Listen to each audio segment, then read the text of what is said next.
ইবাদিহিল্লাযীনা আসতাফা আম্মা বা'দ। সমস্ত প্রশংসা মহান রব্বুল আলামিনের দরবারে জ্ঞাপন করি, সকলে বলুন আলহামদুলিল্লাহ। এবং দরুদ ও সালাম বর্ষিত হোক প্রিয় নবী সাল্লাল্লাহু আলাইহি ওয়াসাল্লামের প্রতি, সকলে বলুন আল্লাহু আমিন। আমরা সূরাতুল কিয়ামার আলোচনা শুনছিলাম। গত সপ্তাহে 15 নম্বর আয়াত পর্যন্ত আলোচনা হয়েছিল। ওয়ালাউ আলকা মাআযিরা, যে কিয়ামতের দিন মানুষ তার পাপাচারের ব্যাপারে সব খবর থাকবে তার কাছে, সে জানবে, তারপরেও বিভিন্ন অজুহাত পেশ করতে থাকবে, যুক্তি পেশ করতে থাকবে, যাতে করে আল্লাহর আযাব থেকে ছাড় পাওয়া যায়। এরপরে 16 নম্বর আয়াত থেকে 19 নম্বর আয়াত পর্যন্ত একটা অন্য বিষয় নিয়ে আলোচনা। তারপর 20 নম্বর আয়াত থেকে আবার এই 15 নম্বর আয়াত যেখানে ছিল সেখান থেকে আলোচনা শুরু হবে। আজকের যে আলোচনাটা আর কি মূলত 16 নম্বর আয়াতে আল্লাহ বলছেন, লা তুহাররিক বিহি লিসানাকা লিতাআজালা বিহি।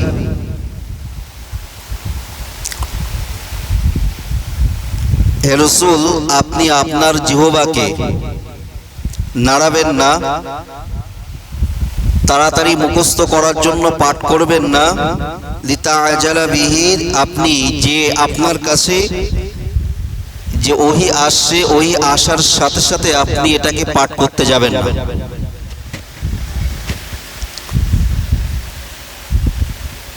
রাসূল করিম সাল্লাল্লাহু আলাইহি ওয়াসাল্লামের কাছে যখন জিবরাইল আলাইহিস সালাম ওহী নিয়ে আসতেন, ওহী নিয়ে আসার পরে, যেহেতু আমরা যে সূরায় আছি, সূরার নাম কি বলেন? সূরাতুল কিয়ামা। এটা ওহী যখন প্রথম আসে সেই সময়, একদম অল্প সময়, এর মধ্যে দুটো তিনটে সূরা বা শেষ মানে আসার পরে পরেই এই সূরা কিয়ামা আসে, কিন্তু শুরু লগ্নের সূরা এটা।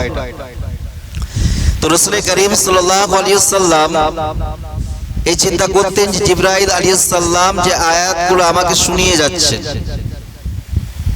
এই আয়াতগুলো যদি আমি সাথে সাথে পড়ে মুখস্থ না করে নিই, যদি কোনো একটি আয়াত ছেড়ে যায় বা কোনো একটা শব্দ বিকৃত হয়ে যায়, পাল্টে যায়, তাহলে সমস্যা। সেজন্য যাতে দ্রুত মুখস্থ করে নিতে পারে, তো জিবরাইল আলাইহিস সালাম বলতেন আর রাসূল সাথে সাথে শোনার সাথে সাথে জবানে রিপিট করতেন, যাতে ওই কথাটা, ওই আয়াতটা ব্রেনে থেকে যায়। এবং এ নিয়ে তিনি পেরেশানিও হতেন। বিষয়টা সত্যি পেরেশানির মতো একটি বিষয়। একজন বলবে একবার, সেটা মনে রাখতে হবে এবং সাথে সাথে মনে রাখার জন্য প্রস্তুতি নিতে হবে, পড়তে হবে। এটা একটা পেরেশানির মতো বিষয়। তো কিয়ামতের ওই বিষয়গুলো নিয়ে যখন এই আয়াতগুলো নাজিল হচ্ছে এবং রাসূল সাথে সাথে পড়ছে, তো আল্লাহ পাক রব্বুল আলামিন ওর মাঝখানেই এই 4টি আয়াত পাঠিয়ে দিলেন। যদিও এটাই আল্লাহর বিধান ছিল যে হে রাসূল, আপনি জিবরাইল আলাইহিস সালামের বলার সাথে সাথে আপনি বলবেন না। জিবরাইল আলাইহিস সালাম যেটা বলছে আপনি চুপচাপ শুনুন। ইন্না আলাইনা জামাআহু ওয়া কুরআনা, এটাকে আপনার অন্তরে জমানোর দায়িত্ব, আপনার অন্তরে বসানোর দায়িত্ব আমি আল্লাহ আমার। জিবরাইল আলাইহিস সালাম বলছে কখনো 10 আয়াত, কখনো লম্বা একটা সূরা আসবে, তো সেটা একবার শুনে মুখস্থ রাখাটা কি সম্ভব ব্যাপার? সম্ভব, এখন বর্তমানে সম্ভব, কিন্তু সেটা কঠিন ব্যাপার। এবং আল্লাহর দয়া ছাড়া, আল্লাহর অনুকর্মা ছাড়া কারোর দ্বারাই সম্ভব না কোরআনের আয়াতকে বা পুরো কোরআনকে কণ্ঠস্থ করা। রাসূল করিম সাল্লাল্লাহু আলাইহি ওয়াসাল্লামের উপরে পুরো কোরআন জিবরাইল আলাইহিস সালাম অবতীর্ণ করলে, আল্লাহ পাক রব্বুল আলামিন অবতীর্ণ করলেন জিবরাইল আলাইহিস সালাম মারফত। পৃথিবীতে আজ লাখো কোটি হাফিজে কোরআন আছে যারা এক জায়গায় বসে পুরো কোরআনকে শোনাতে পারে। আর আমার আপনার নবী প্যারা হাবিব সাল্লাল্লাহু আলাইহি ওয়াসাল্লাম কি পুরো কোরআনের হাফেজ ছিল না বলে মনে হয়? হ্যাঁ, অবশ্যই হাফেজ ছিলেন তিনি। কিন্তু তিনি যদি হাফেজ না থাকেন তো পৃথিবীতে আর কি হাফেজ হবে? তো সেই কোরআনকে আল্লাহ নিজেই তো দায়িত্ব নিয়ে রাসূলের সিনায় রাসূলের সিনায় যেমন কোরআনকে বসানোর জন্য, পুরো কোরআনকে সংরক্ষণের জন্য আল্লাহ নিজে দায়িত্ব নিয়েছে, অপর আয়াত থেকে পরোক্ষভাবে আমরা জানতে পারি যে বর্তমান সময়ে যে সমস্ত হাফিজরা আছে তারাও হাফিজ হওয়ার পিছনে আল্লাহ পাক রব্বুল আলামিনের নিজ দায়িত্ব কাজ করে। আমি ইতিপূর্বে একদিনও বলেছি যে 7 বছর, 8 বছর, 9 বছরের বাচ্চা এক জায়গায় বসে পুরো কোরআন নির্ভুলভাবে শুনিয়ে দেয়। 8-9 বছরের বাচ্চা। গত বছরই আমি যে মাদ্রাসার সঙ্গে সম্পর্ক আছে আমার একটু, ওখানে একটা ছেলে পুরো কোরআন এক জায়গায় বসে পুরো নির্ভুল শুনিয়েছে, তার বয়স 10 বছর।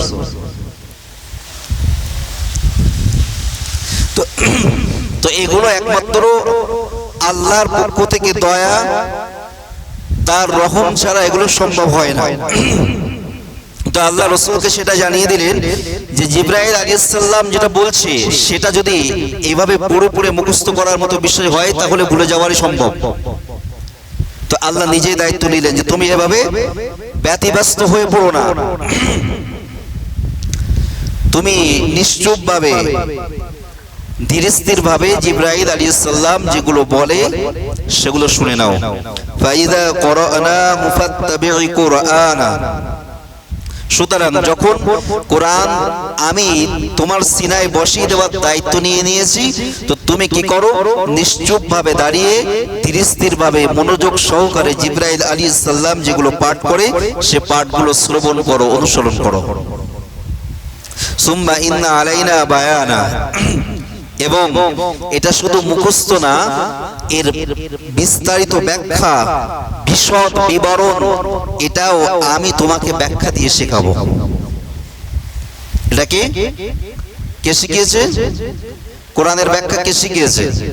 আচ্ছা, এবার একটা প্রশ্ন করি। এই যে শব্দগুলো, যে আয়াতগুলো জিবরাইল আলাইহিস সালাম পাঠাচ্ছে, এই আয়াতগুলো পাঠানোর সাথে সাথে রাসূলকে পড়তে নিষেধ করলেন। তারপরে বললেন কি ওটাকে সিনায় জমানোর দায়িত্ব আমি আল্লাহ আমার নিজের। আল্লাহ দায়িত্ব নিলেন যে তোমার সিনায় আমি জমিয়ে দেবো কোরআন। তাহলে কোরআন যেটা আসছে জিবরাইল আলাইহিস সালামের মারফত রাসূলের কোরআন সিনায় যেটা জমা হচ্ছে, এই কোরআনের শাব্দিক একটা অর্থ তো আছেই, এর বিস্তারিত একটা ব্যাখ্যা আছে যেটা কিনা আল্লাহ পাক রব্বুল আলামিন বললেন যে আমি তোমাকে শিখিয়ে দেব। আচ্ছা, যদি এই ব্যাখ্যাটা হুবাহু কোরআন যেটা আছে এটাই হয়, তাহলে ওইটা শেখানোর দরকার হবে? বুঝতে পারেন মনে হয়? কোরআনের যে আয়াতটা, এই আয়াতটা পড়লেই যদি বিস্তারিত ব্যাখ্যা, এর সবিস্তার আলোচনা যদি বোঝা যায়, অন্য কোনো জিনিসের সহযোগিতা না লাগে, তাহলে কি এই কথা বলা যুক্তিযুক্ত যে এর ব্যাখ্যা আমি বোঝাবো? বুঝতে পেরেছেন প্রশ্নটা? হ্যাঁ, আমার প্রশ্নটা কি বোঝা গেছে?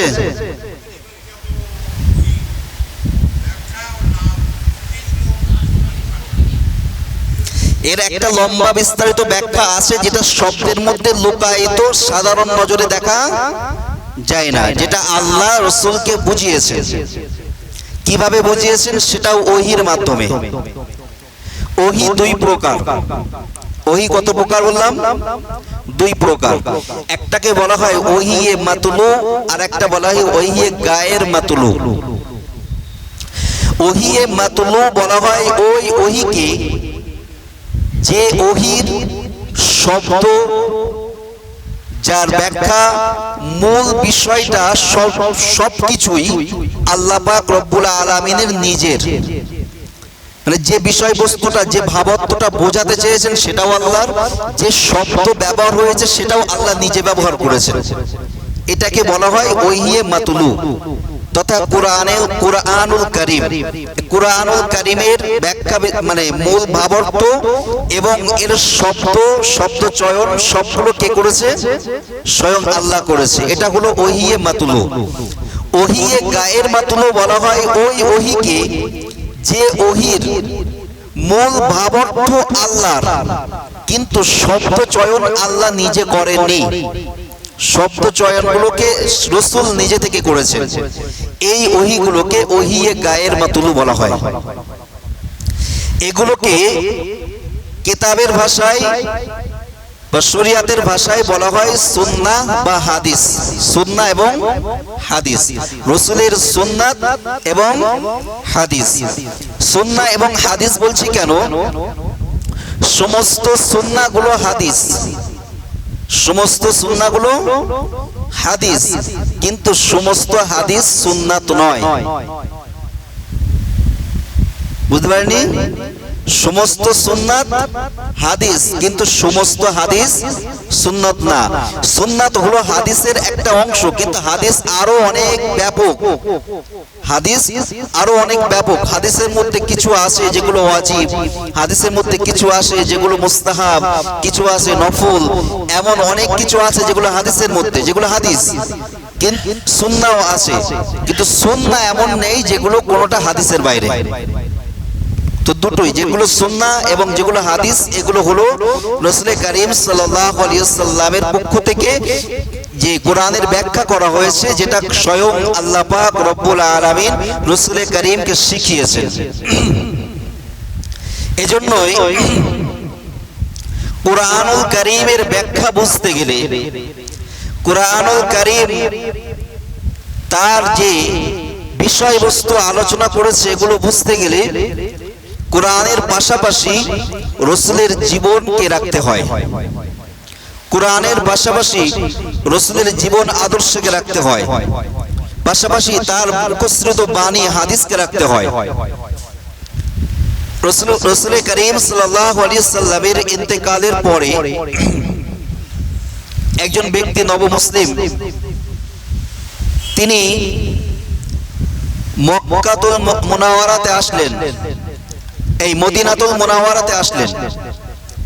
এসে সাহাবাদের কাছে জানতে চাইলেন যে রাসূল করিম সাল্লাল্লাহু আলাইহি সাল্লামের জীবন আদর্শ কেমন ছিল। তো রাসূল করিম সাল্লাল্লাহু আলাইহি সাল্লামের জীবন আদর্শ বলতে বোঝাতে যে সাহাবাদের পক্ষ থেকে যে উত্তরটা এসেছিল সেটা হলো এমন যে পুরো কুরআনুল কারীমের বাস্তব জীবনযাপন বা বাস্তব জীবন রূপ হলো রাসূলের জীবন। সেজন্য আমাদেরকে রাসূলের জীবনকে পাশে রেখেই কোরআনকে বুঝতে হয়। আর এর জন্য শুধু কোরআনের তাফসীর না, পাশাপাশি হাদিস পড়তে হয়। কোরআনের পাশাপাশি হাদিস পড়া লাগে কোরআন বুঝতে গেলে। এবং এখন হাদিস বুঝতে যে আমাদের আরো বিশেষ কিছু বিষয়কে খেয়াল করতে হয়। কোরআনের তাফসীর জানতে গেলে বা কোরআনের তাফসীর বুঝতে গেলে ন্যূনতম 15 থেকে 17টা আলাদা আলাদা বিষয়ের জ্ঞান লাগে। 15 থেকে 17টা আলাদা আলাদা বিষয়ের জ্ঞান লাগে, যেগুলো এক একটা আলাদা আলাদা সমুদ্র। এর মধ্যে একটা আছে আসমাউর রিজাল। এই হাদিস বোঝার জন্য, মানে কোরআন বুঝতে গেলে হাদিস লাগবে। হাদিসটা সহি না সহি না, এটা যায়িফ হাদিস না মওজু হাদিস না কি, এই বিষয়ে হাসান না গরীব, এই সমস্ত বিষয় বুঝতে গেলে আসমাউর রিজাল শাস্ত্র জানার দরকার হয়। এই আসমাউর রিজাল শাস্ত্রে যে 50,000-এর অধিক মুহাদ্দিসদের জীবনী জানতে হয়। কজন বললাম সংখ্যাটা? এই সাবজেক্টটা অল্প একটুখানি সীমাবদ্ধ মনে হচ্ছে।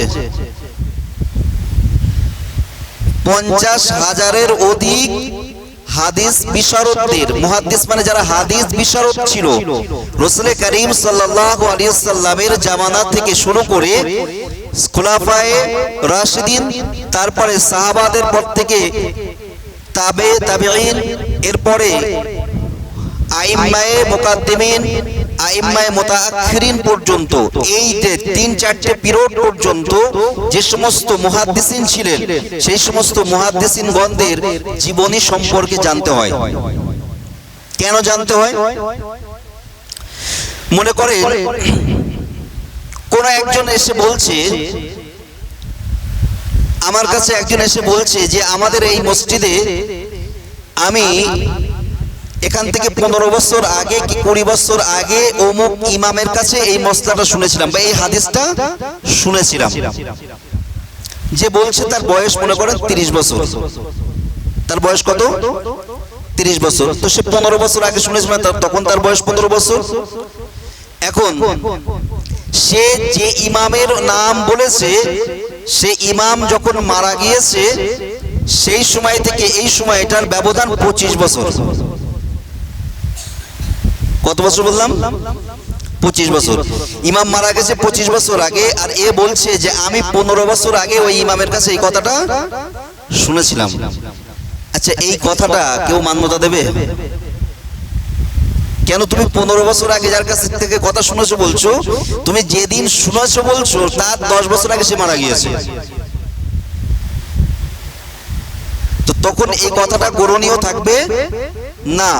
ঠিক হাদিস শাস্ত্রের ক্ষেত্রেও কোন হাদিসকে জয়ীফ বলতে যে বিষয় বলা হয়, কারণটা এমন যে হাদিস বিশারদ বলছে যে আমি অমুকের কাছ থেকে, অমুক মুহাদ্দিসের কাছ থেকে এই হাদিস শুনেছি, তো তাদের জীবনী ঘেটে দেখা যাচ্ছে যে এই মুহাদ্দিসের জীবনী, তার যে শিক্ষকতার জীবন, এই জীবনের মধ্যে এর ছাত্র জীবন পাওয়া যাচ্ছে না। পাওয়া না গেলে তখন এই হাদিসকে দুর্বল বলে মনে করা হয়।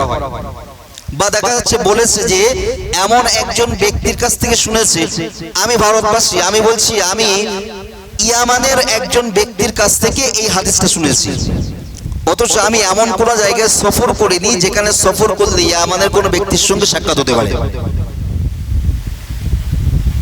এক্ষেত্রেও এই হাদিসটাকে আর সহি বলে মান্যতা দেওয়া হয় না।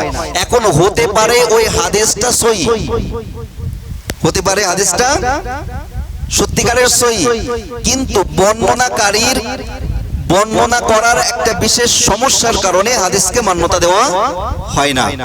তো এই বিষয়গুলোকে এখন কেন মান্যতা দেওয়া হয় না? যদি এটা না হয়, যদি সে মৃত্যুক হয়, যেমন ইমাম বুখারী রাহমাতুল্লাহি আলাইহি এর একটা ঘটনা আপনাদেরকে শুনিয়েছিলাম, যে হাদিস তিনি সংগ্রহ করতে যে কতটা সতর্কতা অবলম্বন করতেন। তিনি লম্বা লম্বা সফর করতেন 2, 4, 5, 10টা হাদিস শোনার জন্য, নতুন নতুন হাদিস সংগ্রহ করার জন্য।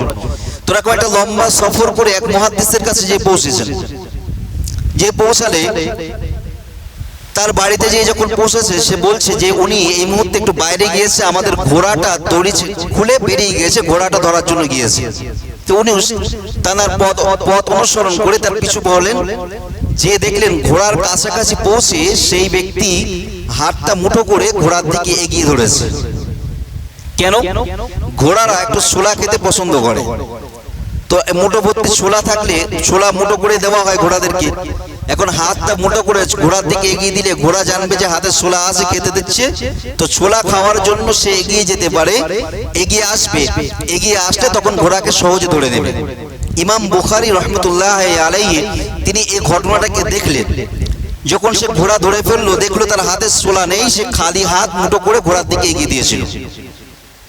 ইমাম বুখারী রাহমাতুল্লাহি আলাইহি তাকে বললেন, আমি আপনার কাছ থেকে হাদিস শুনতে পারবো না। কারণ কি? কি জন্য শুনবে না? না শুনবো না এজন্য যে আপনি একটা অবলা পশুকে ধরতে যেয়ে যাতে সহজে ধরতে পারেন তার জন্য তাকে ধোঁকা দিচ্ছেন, তার জন্য তাকে ধোঁকা দিয়েছেন। কি ধোঁকা?